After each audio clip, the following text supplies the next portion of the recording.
Prologue. "We should start back," Garrett urged as the woods began to grow dark around them. "The wildlings are dead." "Do the dead frighten you?" Sir Waymar Royce asked with just the hint of a smile. Garrett did not rise to the bait. He was an old man, past 50, and he had seen the lordlings come and go. "Dead is dead," he said. "We have no business with the dead." "Are they dead?" Royce asked softly. "What proof have we?" "Will saw them," Garrett said. "If he says they're dead, that's proof enough for me." Will had known they would drag him into the quarrel sooner or later. He wished it had been later rather than sooner. "My mother told me that dead men sing no songs," he put in. "My wet nurse said the same thing, Will," Royce replied. "Never believe anything you hear at a woman's tit. There are things to be learned even from the dead." His voice echoed too loud in the twilight forest. "We have a long ride before us," Garrett pointed out. 8 days, maybe 9, and night is falling. Sir Waymar Royce glanced at the sky with disinterest. "It does that every day about this time. Are you unmanned by the dark, Garrett?" Will could see the tightness around Garrett's mouth, the barely suppressed anger in his eyes under the thick black hood of his cloak. Garrett had spent 40 years in the Night's Watch, man and boy, and he was not accustomed to being made light of. Yet it was more than that. Under the wounded pride, Will could sense something else in the older man. You could taste it, a nervous tension that came perilously close to fear. Will shared his unease. He had been 4 years on the wall. The first time he had been sent beyond, all the old stories had come rushing back, and his bowels had turned to water. He laughed about it afterward. He was a veteran of 100 rangings by now, and the endless dark wilderness that the Southrons called the Haunted Forest had no more terrors for him. Until tonight. Something was different tonight. There was an edge to this darkness that made his hackles rise. 9 days they had been riding, north and northwest and then north again, farther and farther from the wall, hard on the track of a band of wildling raiders. Each day had been worse than the day that had come before. Today was the worst of all. A cold wind was blowing out of the north, and it made the trees rustle like living things. All day Will had felt as though something were watching him, something cold and implacable that loved him not. Garrett had felt it too. Will wanted nothing so much as to ride hell-bent for the safety of the wall, but that was not a feeling to share with your commander, especially not a commander like this one. Sir Waymar Royce was the youngest son of an ancient house with too many heirs. He was a handsome youth of 18, grey-eyed and graceful and slender as a knife. Mounted on his huge black destrier, the knight towered above Will and Garrett on their smaller garrons. He wore black leather boots, black woolen pants, black moleskin gloves, and a fine, supple coat of gleaming black ringmail over layers of black wool and boiled leather. Sir Waymar had been a sworn brother of the Night's Watch for less than half a year, but no one could say he had not prepared for his vocation, at least insofar as his wardrobe was concerned. His cloak was his crowning glory, sable, thick and black and soft as sin. "Bet he killed them all himself, he did," Garrett told the barracks over wine. "Twisted their little heads off, our mighty warrior." They had all shared the laugh. "It is hard to take orders from a man you laughed at in your cups," Will reflected as he sat shivering atop his garron. Garrett must have felt the same. "Mormont said we should track them, and we did," Garrett said. "They're dead. They shan't trouble us no more. There's hard riding before us. I don't like this weather. If it snows, we could be a fortnight getting back, and snow's the best we can hope for. Ever seen an ice storm, my lord?" The lordling seemed not to hear him. He studied the deepening twilight in that half-bored, half-distracted way he had. Will had ridden with the knight long enough to understand that it was best not to interrupt him when he looked like that. "Tell me again what you saw, Will. All the details. Leave nothing out." Will had been a hunter before he joined the Night's Watch. Well, a poacher, in truth. Mallister free riders had caught him red-handed in the Mallister's own woods, skinning one of the Mallister's own bucks, and it had been a choice of putting on the black or losing a hand. No one could move through the woods as silent as Will, and it had not taken the Black brothers long to discover his talent.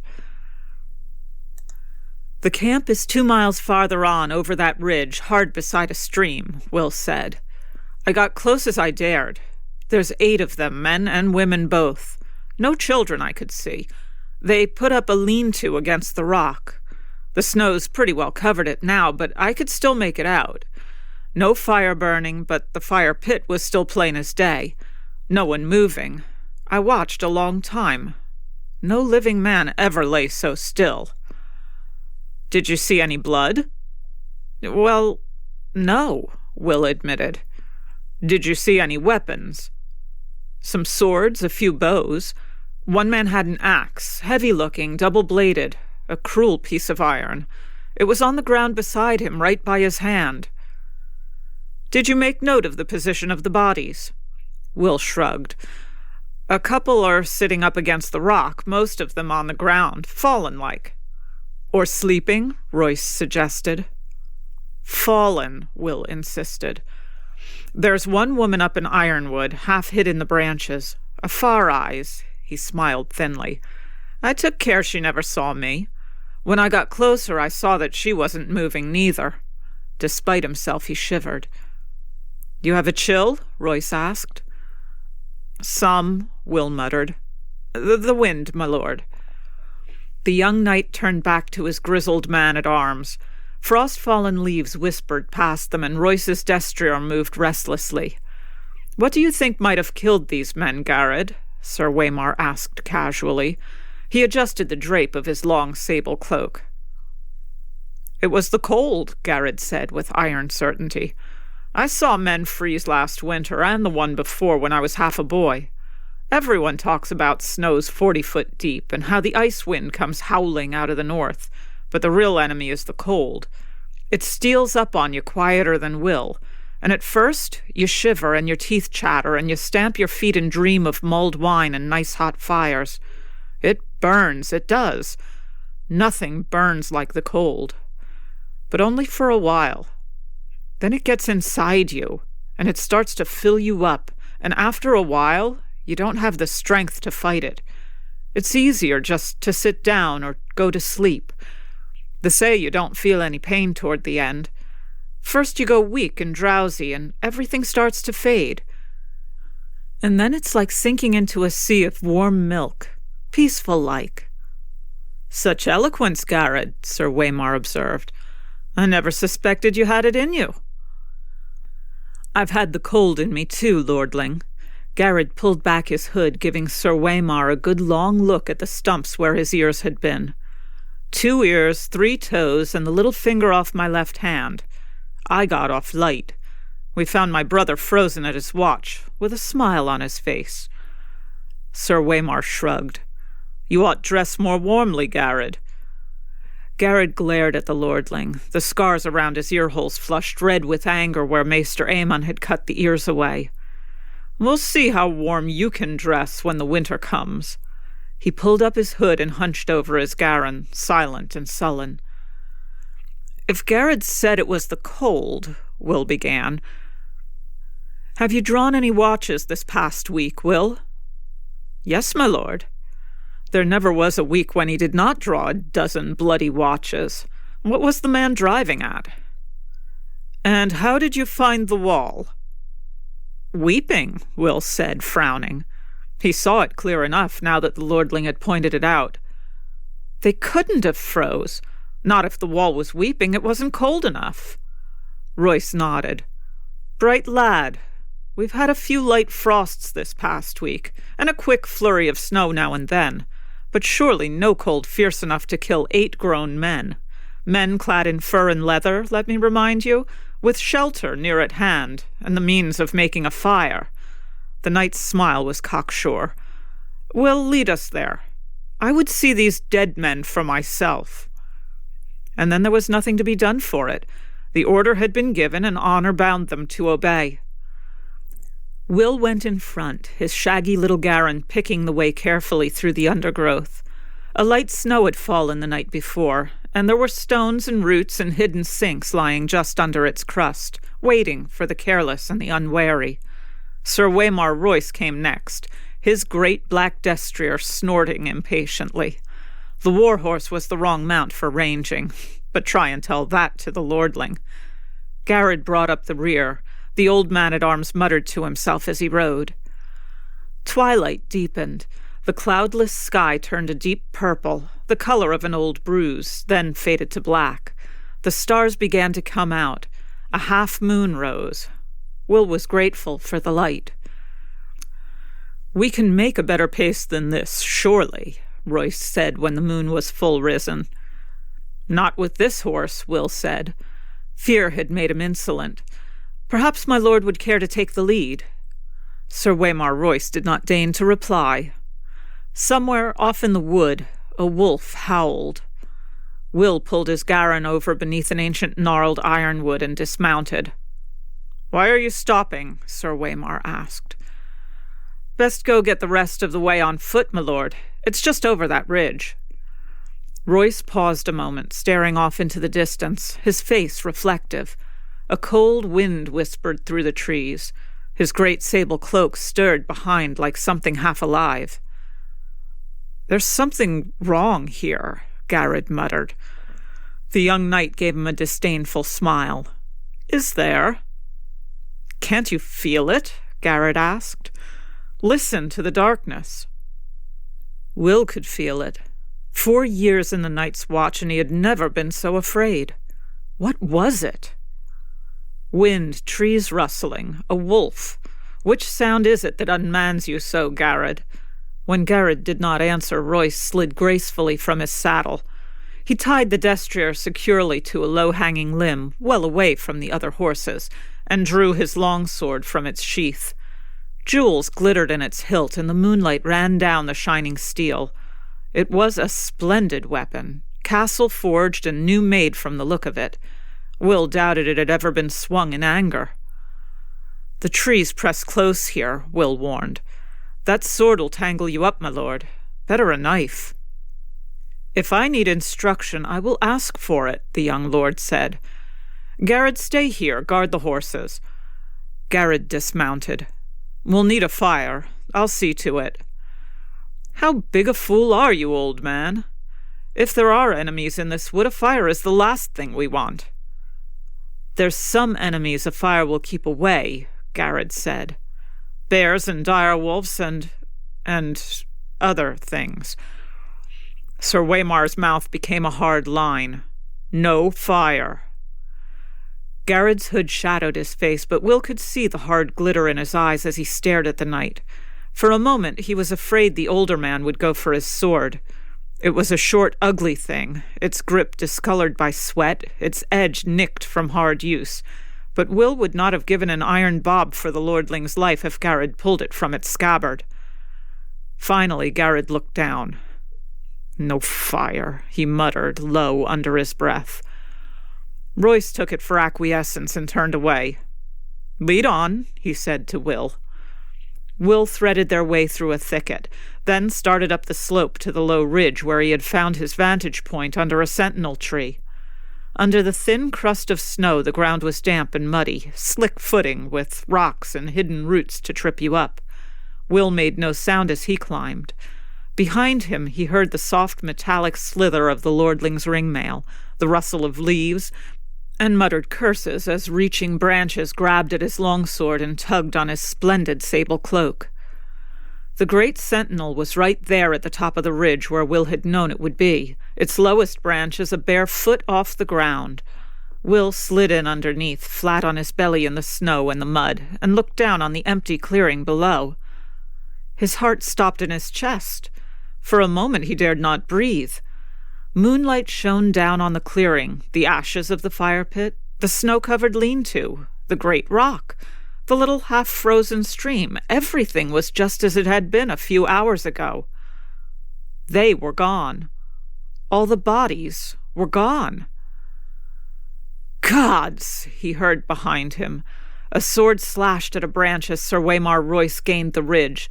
He stood there beside the sentinel, long sword in hand, his cloak billowing behind him as the wind came up, outlined nobly against the stars for all to see.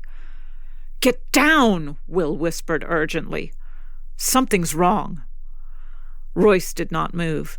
He looked down at the empty clearing and laughed. "Your dead men seem to have moved camp, Will." Will's voice abandoned him. He groped for words that did not come. It was not possible. His eyes swept back and forth over the abandoned campsite, stopped on the axe. A huge double-bladed battle axe, still lying where he had seen it last, untouched. A valuable weapon. "On your feet, Will," Sir Waymar commanded. "There's no one here. I won't have you hiding under a bush." Reluctantly, Will obeyed. Sir Waymar looked him over with open disapproval. "I am not going back to Castle Black a failure on my first ranging. We will find these men." He glanced around. "Up the tree, be quick about it. Look for a fire." Will turned away wordless. There was no use to argue. The wind was moving. It cut right through him. He went to the tree, a vaulting gray-green sentinel, and began to climb. Soon his hands were sticky with sap, and he was lost among the needles. Fear filled his gut like a meal he could not digest. He whispered a prayer to the nameless gods of the wood, and slipped his dirk free of its sheath. He put it between his teeth to keep both hands free for climbing. The taste of cold iron in his mouth gave him comfort. Down below, the lordling called out suddenly, "Who goes there?" Will heard uncertainty in the challenge. He stopped climbing. He listened. He watched. The woods gave answer. The rustle of leaves, the icy rush of the stream, a distant hoot of a snow owl. The others made no sound. Will saw movement from the corner of his eye, pale shapes gliding through the wood. He turned his head, glimpsed a white shadow in the darkness. Then it was gone. Branches stirred gently in the wind, scratching at one another with wooden fingers. Will opened his mouth to call down a warning, and the words seemed to freeze in his throat. Perhaps he was wrong. Perhaps it had only been a bird, a reflection on the snow, some trick of the moonlight. What had he seen, after all? "Will, where are you?" Sir Waymar called up. "Can you see anything?" He was turning in a slow circle, suddenly wary, his sword in hand. He must have felt them, as Will felt them. There was nothing to see. "Answer me. Why is it so cold?" It was cold. Shivering, Will clung more tightly to his perch. His face pressed hard against the trunk of the sentinel. He could feel the sweet, sticky sap on his cheek. A shadow emerged from the dark of the wood. It stood in front of Royce. Tall it was, and gaunt and hard as old bones, with flesh pale as milk. Its armor seemed to change color as it moved. Here it was white as new-fallen snow. There black as shadow. Everywhere dappled with the deep gray-green of the trees. The patterns ran like moonlight on water with every step it took. Will heard the breath go out of Sir Waymar Royce in a long hiss. "Come no farther," the lordling warned. His voice cracked like a boy's. He threw the long sable cloak back over his shoulders to free his arms for battle, and took his sword in both hands. The wind had stopped. It was very cold. The other slid forward on silent feet. In its hand was a longsword like none that Will had ever seen. No human metal had gone into the forging of that blade. It was alive with moonlight, translucent, a shard of crystal so thin that it seemed almost to vanish when seen edge on. There was a faint blue shimmer to the thing, a ghost light that played around its edges, and somehow Will knew it was sharper than any razor. Sir Waymar met him bravely. "Dance with me, then." He lifted his sword high over his head, defiant. His hands trembled from the weight of it, or perhaps from the cold. Yet in that moment, Will thought, he was a boy no longer, but a man of the Night's Watch. The other halted. Will saw its eyes. Blue. Deeper and bluer than any human eyes. a blue that burned like ice. They fixed on the longsword, trembling on high, watched the moonlight running cold along the metal. For a heartbeat he dared to hope. They emerged silently from the shadows, twins to the first. 3 of them, 4, 5. Sir Waymar may have felt the cold that came with them, but he never saw them, never heard them. Will had to call out. It was his duty, and his death if he did. He shivered and hugged the tree and kept the silence. The pale sword came shivering through the air. Sir Waymar met it with steel. When the blades met, there was no ring of metal on metal, only a high, thin sound at the edge of hearing, like an animal screaming in pain. Royce checked a second blow and a third, then fell back a step. Another flurry of blows, and he fell back again.